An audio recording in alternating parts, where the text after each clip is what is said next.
Alright, what's up everybody? Welcome. Today, we're gonna take a trip somewhere truly special.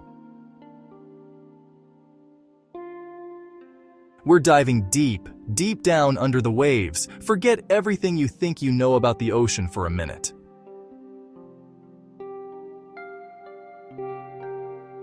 Picture this. A world bursting with color. We're talking about vibrant coral reefs, looking like a city built by nature itself.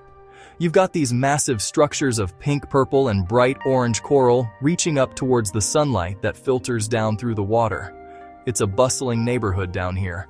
Schools of tiny, neon-colored fish dart in and out of the shadows, playing tag in a world that's always moving, always alive. It's a place of wonder, a place of mystery. Now, in this incredible underwater metropolis, there are some residents who are true masters of disguise. They are the guardians of these coral gardens, the keepers of secrets. They aren't big and scary like sharks, and they don't sing long, haunting songs like whales. No, these creatures are small, delicate, and almost magical. They move with a quiet grace that makes you hold your breath. I'm talking about seahorses. These little guys are the hidden jewels of the ocean, living their lives in these beautiful, fragile ecosystems. They are a symbol of just how creative and surprising nature can be, hiding its most fascinating creations in plain sight, if you just know where to look. When you first see a seahorse, it's like looking at something from a fairy tale. They don't even look like fish, right? They've got the head of a tiny horse, a long snout, and a curly, prehensile tail like a monkey. They float upright, bobbing gently in the current, their tiny dorsal fin fluttering like crazy just to keep them stable. They are the definition of unique. But their looks are just the beginning of their story. The way they live, the way they love, and the way they bring new life into the world is unlike almost anything else you'll find in the animal kingdom. They challenge our ideas of how things are supposed to be. These creatures are so much more than just a pretty face. They are a vital part of their environment, the coral reefs and seagrass beds they call home. They are also incredibly vulnerable. Their world is fragile, and they depend on us to be its protectors, its guardians. That's why we're calling this journey Ocean Guardians. Because by learning about these amazing animals, we can understand why it's so important to protect their home. We're going to explore their world together, and I promise you, by the end of this, you'll never look at the ocean or seahorses the same way again. It's a story of survival, of beauty, and of family. So, what have we got on the menu for today's deep dive? We're going to cover everything. First, we'll explore the seahorses' neighborhood. Colorful coral reefs, lush seagrass meadows, mysterious mangrove forests, incredible camouflage, blending perfectly with their surroundings, almost invisible to predators and prey. A masterclass in hide and seek. Environment shapes who they are. Size. Environment shapes who they are. Color. A perfect puzzle of nature. Now the mind-blowing stuff. Seahorse family life. Dads get pregnant. The male carries babies in a belly pouch and gives birth to hundreds. We'll break down exactly how this works. Courtship dances. Female transfers eggs to the male. What happens during pregnancy? A parenting story turned upside down. Lunchtime. How do they eat with no teeth or stomach? Ambush predators, lying in wait. Long snouts sucking in prey. Tiny crustaceans. Plankton. How much food they need each day. Constant search for food. The most important part, the challenges they face. Threats. Pollution. Threats. Habitat destruction. Seahorses as indicators of ocean health. What their struggles reveal about our planet. What we can do to help. Conservation efforts.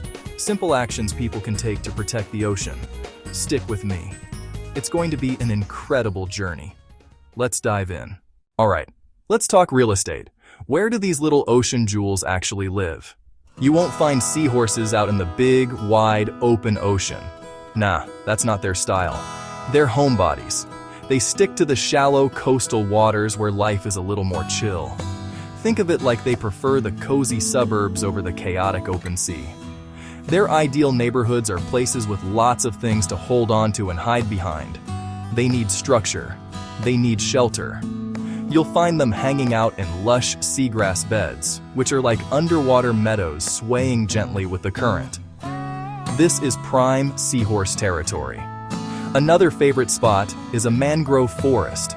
Now, you might think of mangroves as just trees with tangled roots at the edge of the water, but for a seahorse, this is a paradise. The complex network of roots provides the perfect playground and fortress.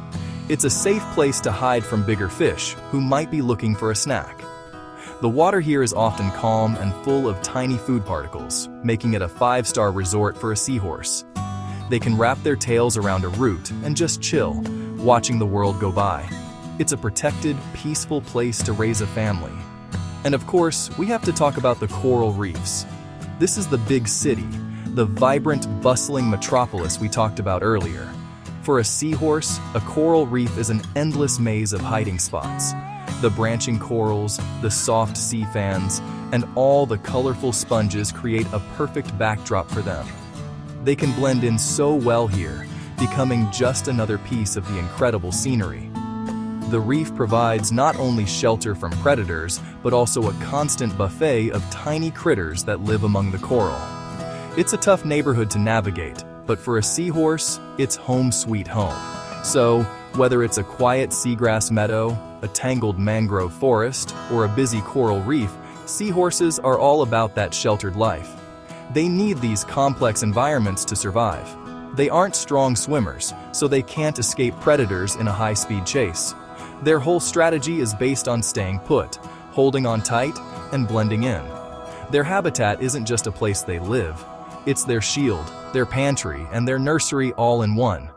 It defines everything about their existence, from how they look to how they act. It's a perfect match between an animal and its home. Now, let's get into one of the seahorse's coolest superpowers: camouflage. These little guys are the absolute masters of disguise.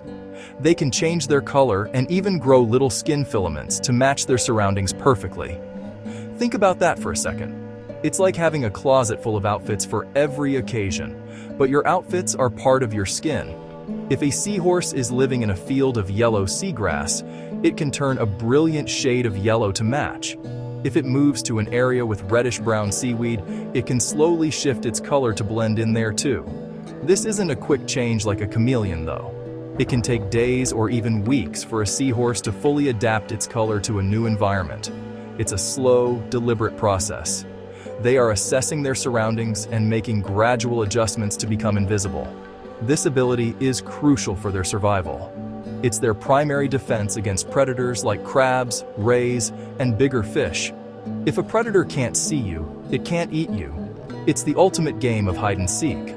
But their camouflage isn't just for hiding, it's also for hunting. Seahorses are ambush predators, which means they lie in wait for their food to come to them. By blending in with a piece of coral or a blade of seagrass, they become invisible to their prey. Tiny shrimp and other small crustaceans will swim right past, having no idea that a predator is lurking right there. Then, in a flash, the seahorse strikes. This stealthy approach is the only way they can catch enough food to survive, because they are just too slow to chase anything down. Their camouflage is both their shield and their weapon. Some seahorses take this to a whole other level. Take the pygmy seahorse, for example. These guys are unbelievably tiny, smaller than your fingernail. They live on specific types of sea fan corals. Their bodies are covered in bumps. They have the exact same color as the coral they live on. They are so perfectly camouflaged that scientists didn't even discover them until they were examining these corals in a lab. That's how good they are. They become a living, breathing part of their environment. It's a beautiful and powerful example of how nature adapts in the most amazing ways. Let's break down the seahorse's unique body plan, because these creatures are, truly built different. First up, that iconic head and snout. They really do look like a tiny horse. The head is held at a right angle to the body, super unusual for a fish. Their long, tubular snout is a specialized feeding tool. It works like a tiny straw, or a vacuum cleaner. When prey gets close enough, the seahorse can suck it up with incredible speed. We're talking milliseconds. There are no teeth in there. It's all about that powerful suction. Then you've got the eyes. A seahorse's eyes can move independently of each other. This is a huge advantage. It means they can look forward and backward at the same time. One eye can be on the lookout for a tasty snack drifting by in front, while the other eye is scanning for any danger sneaking up from behind. It gives them a nearly 360-degree view of their world without ever having to move their head. This is essential for an animal that spends most of its time holding still. It's like having a built-in surveillance system, keeping them safe and fed. Moving down the body, you'll notice they don't have scales like most fish. Instead, they have a thin layer of skin stretched over a series of bony plates that are arranged in rings. This gives them a kind of flexible armor. It offers some protection from predators, but it also makes their bodies pretty rigid. This is why they can't bend and flex like other fish. Their movement is stiff and upright. To move, they rely on a tiny, almost invisible fin on their back called the dorsal fin. This little fin beats back and forth super fast, up to 30 to 70 times per second, just to propel them slowly through the water. And finally, we have that amazing tail. Unlike most fish, a seahorse doesn't have a tail fin. Instead, they have a long, flexible, prehensile tail. Prehensile means it's designed for grasping. Just like a monkey uses its tail to swing from branches, a seahorse uses its tail to hold onto seagrass, coral, or anything else it can find. This is their anchor in the shifting currents of the ocean. It keeps them from being swept away and allows them to stay perfectly still while they wait for food.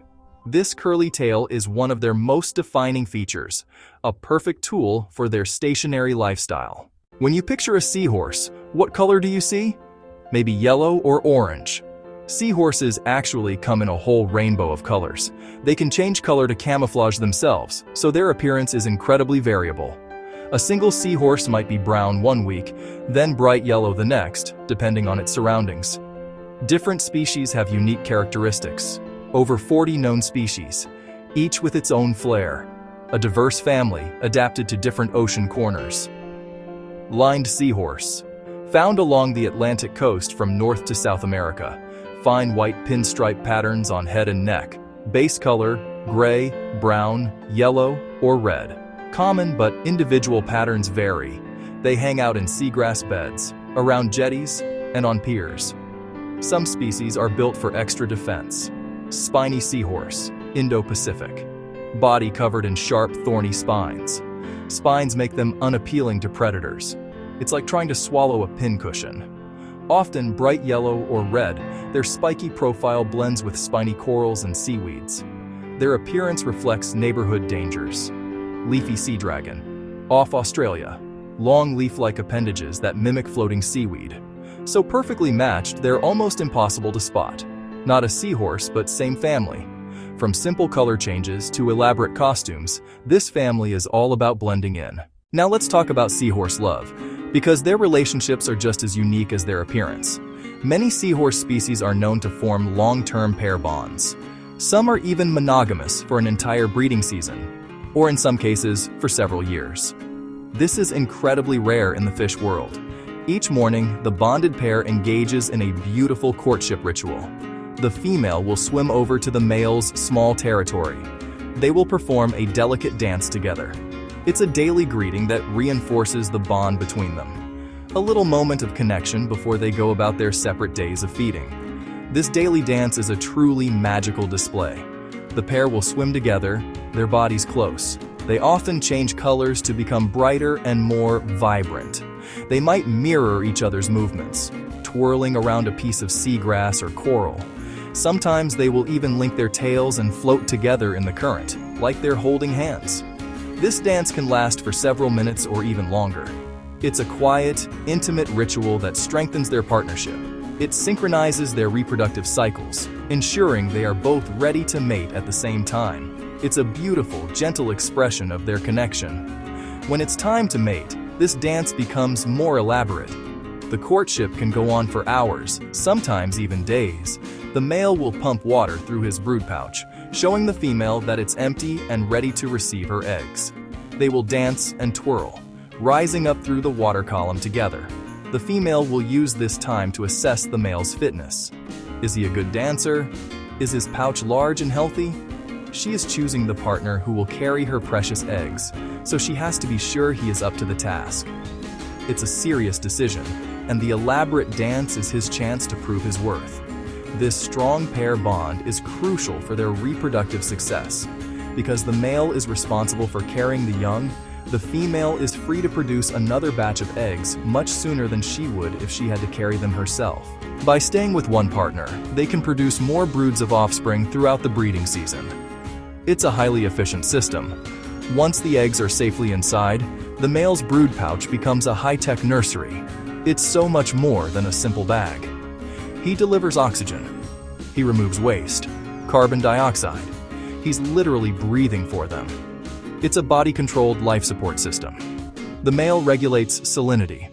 Over time, he adjusts the pouch fluid to match seawater. That helps babies acclimate to the ocean. During pregnancy, 2 to 4 weeks, his belly swells. The pouch rounds and stretches, full of hundreds of embryos. He becomes bigger, heavier, and less agile. That makes hiding from predators harder. He risks himself to protect his young. He still holds on and hunts, but he's eating for hundreds. He needs huge energy reserves to nourish the brood. After weeks of careful incubation, the time finally comes. The male seahorse is ready to give birth. The process looks a lot like labor in other animals. He bends his body and pumps, pushing with his muscles. He forces the babies toward the pouch opening to be expelled. It's a powerful and exhausting process. It's an incredible sight to witness. The birth happens in powerful bursts. With each contraction, dozens of tiny, perfect seahorses are shot out of the pouch. A single male can give birth to around 100 fry, or to over 1,000, depending on the species. He keeps contracting until the pouch is empty.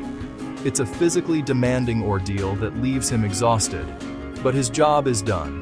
The moment they are born, the baby seahorses, called fry, are on their own. There is no parental care after birth. They are incredibly vulnerable. Most will not survive to adulthood. Many are eaten by predators. Others are swept away by currents. This is why seahorses have so many babies at once. After the birth, the exhausted father rests. But his job might not be over for the season. Within hours or days, his partner may return, ready to start the process over again. Alright, let's talk about lunchtime in the seahorse world. Now, how does a tiny, slow-moving creature with no teeth and no stomach manage to eat? It sounds like a tough deal, right? Well, seahorses have perfected a hunting style that is all about brains over brawn. They are classic ambush predators. This means they don't go chasing after their food. Instead, they let their food come to them. A seahorse will spend most of its day anchored to a piece of coral or seagrass, holding perfectly still. It's a master of patience, waiting for an unsuspecting meal to drift by within striking distance.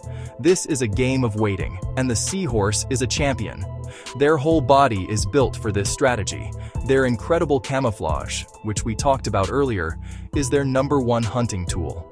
A small shrimp or crustacean will swim right past, completely unaware that what looks like just another piece of seaweed is actually a deadly predator in disguise. The seahorse's slow, gentle movements, or complete lack of movement, are also key. They don't create any pressure waves in the water that might spook their prey.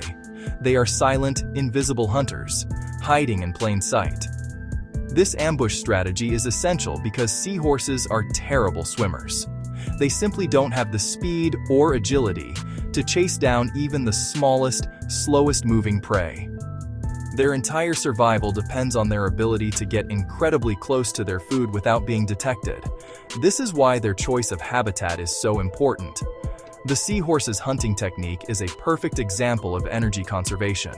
By staying still and letting the food come to them, they use the absolute minimum amount of energy necessary to catch a meal. It's a quiet, deadly, and incredibly effective way to make a living in the busy underwater world, proving that you don't have to be the fastest to be a successful predator. So the seahorse is in position, hidden and waiting. A tiny shrimp drifts by, getting closer and closer. What happens next? This is where the seahorse's other secret weapon comes into play, its long, tubular snout.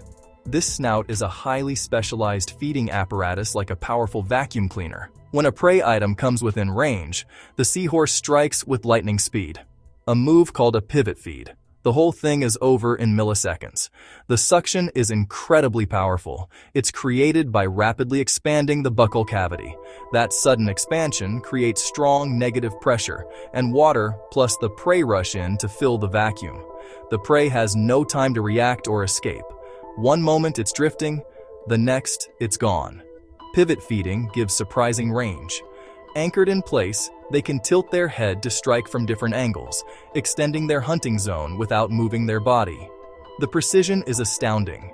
Those independently moving eyes, they lock onto targets to provide depth perception. When prey is in the sweet spot, it triggers the strike. It's a complex, coordinated action combining stealth, patience, speed, and power. A tiny, explosive event that happens hundreds of times a day. What exactly are these tiny meals? Their diet, almost exclusively small, live, moving prey. Top items, tiny crustaceans. Another favorite, mysid, also called opossum shrimp. Seahorses hang near swarms and pick them off one by one. Food availability ties directly to habitat health. Healthy seagrass beds and coral reefs are teeming with zooplankton. When habitats are damaged, those crustacean populations plummet. Seahorses can literally starve when their food disappears. The seahorse diet highlights their role in the marine food web. They link plankton to larger fish and crabs. Because they have a very simple digestive system and, get this, no stomach, they can't store food. They have to eat almost constantly. A single seahorse can consume an astonishing amount of food in one day. 30 to 50 small shrimp or thousands of tiny copepods every single day. Their strike success rate is incredibly high. Studies show their ambush hunting works over 90% of the time. This efficiency is necessary to meet their huge daily food needs. This voracious appetite highlights their extreme vulnerability. When we look at a seahorse, we are looking at a living, breathing indicator of the ocean's well-being. So, we've reached the end of our deep dive. And man, what a journey it's been! We've seen that seahorses are so much more than just a weird-looking fish. They are true originals, breaking all the rules and showing us just how creative nature can be. And then there's the family life, the ultimate role reversal, where the dad steps up and takes on the pregnancy. It's a powerful testament to teamwork and dedication. They are a living, breathing barometer for the well-being of our oceans. When the seahorses are thriving, it means their home is thriving too. They are the quiet guardians of the reef, the hidden jewels that make these underwater ecosystems so special. They represent the fragility and the wonder of the ocean. Now, for the real talk. The story of the seahorse isn't just a fairy tale, it's a call to action. These incredible creatures and their beautiful homes are facing serious threats.